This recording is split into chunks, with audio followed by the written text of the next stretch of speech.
Welcome to Penrose Learning, where we make understanding easy.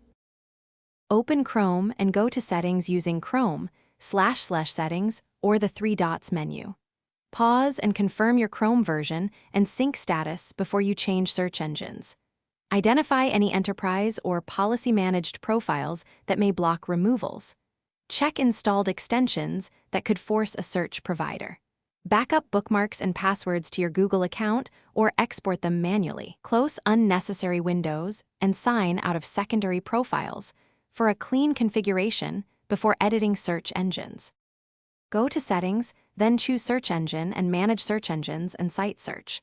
Locate the search engine you want to remove in the list. Click the three dots beside that engine and select Remove to delete it.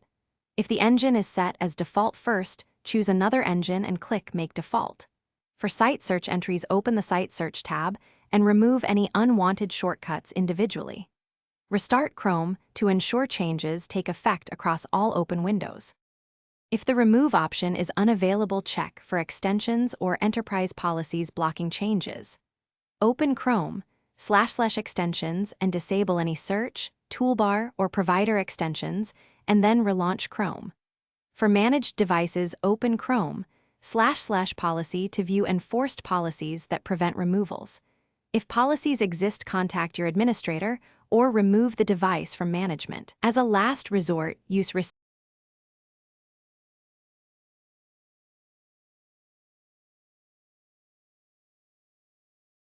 Thanks for watching. If this was helpful, leave a like and consider subscribing. See you next time.